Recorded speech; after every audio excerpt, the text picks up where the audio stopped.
ఈ మధ్య రేవంత్ రెడ్డి గారి స్టేట్మెంట్ మీరందరూ చూసుంటారు. బ్యాంక్ అకౌంట్ ను అటాచ్ చేయండి. ఏ బండి అయితే స్పీడింగ్ చేస్తుందో, ఏ బండి అయితే సిగ్నల్ జంప్ చేస్తుందో, ఏ బండికి అయితే చలానా పడుతుందో ఆటోమేటిక్ గా ఆ యజమాని అకౌంట్ లో నుంచి నగదులు బదిలీ అయ్యే విధంగా మీరు ఈరోజు టెక్నాలజీని వాడుకోండి. ఏమన్నాడంటే ఏదైనా బండి మీద తెలుసో తెలియక వేగంగా వెళ్తానో పెనాల్టీలు పడితే ప్రజల అకౌంట్ల నుంచి నేరుగా నగదు బదిలీ చేయాలని రేవంత్ రెడ్డి గారు ఆదేశాలు ఇచ్చారు. అంటే నీకు తెలియకుండా నీ బ్యాంక్ అకౌంట్ నుంచి పైసలు కట్ చేసుకోమంటున్నారు. అంటే ట్రాఫిక్ ఛాలెంజ్ల పైన రేవంత్ రెడ్డి గారు ప్రజల అకౌంట్ల నుంచి నేరుగా బ్యాంకు నుంచి వాళ్ళకి చెప్పకుండానే, వాళ్ళకి తెలియకుండానే నగదు బదిలీ కట్ చేసుకోండి, గవర్నమెంట్ అకౌంట్లో వేసుకోండి అంటారు. కేసీఆర్ గారి హయాంలోనేమో నగదు బదిలీ ప్రజల అకౌంట్లోకి పంపిండు. రైతు బంధు డైరెక్ట్ ప్రజల అకౌంట్లలో వేసిండు కేసీఆర్.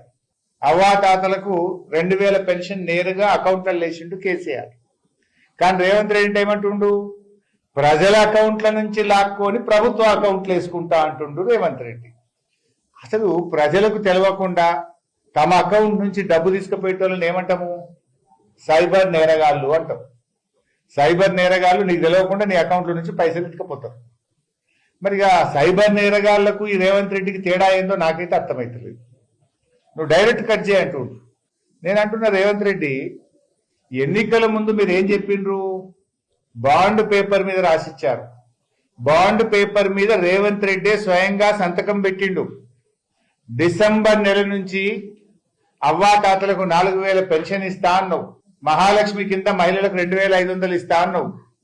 తులం బంగారం ఇస్తా అన్నావు. మరి అవి ఏమైనాయి? నువ్వు బాండ్ పేపర్ మీద రాసిచ్చి నువ్వు స్వయంగా సంతకం పెట్టి ఒట్లు పెట్టుకున్నావు కదా. మరి ఒట్లు పెట్టుకున్నందుకు నెల నెల అవ్వాతాతలకు ఇవ్వాల్సిన 4000 రూపాయల డబ్బులు గాని, ఆడపిల్ల పెళ్లికి ఇస్తామన్న తులం బంగారం గాని, మహాలక్ష్మి పథకం కింద మహిళలకు ఇస్తామన్న నెలకు 2500 రూపాయలు రేవంత్ రెడ్డి అకౌంట్ నుంచి మరి సీదా ఆటో క్రెడిట్ చేసే పని కూడా చేయాలని నేను డిమాండ్ చేస్తా ఉన్నా. నువ్వు ఛాలెంజ్ డబ్బులు ఆటో క్రెడిట్ చేస్తా అంటున్నావు కదా బ్యాంకుల నుంచి. మరి నువ్వు కూడా బాండ్ పేపర్ మీద రాసిచ్చి ఒట్లు పెట్టి సంతకం పెట్టించినావు కదా. మరి నీ అకౌంట్ నుంచి కూడా లేదా ప్రభుత్వ ఖజానా నుంచి ఆటో క్రెడిట్ చేసి ప్రజలకు తీసుకుంటాం. మరి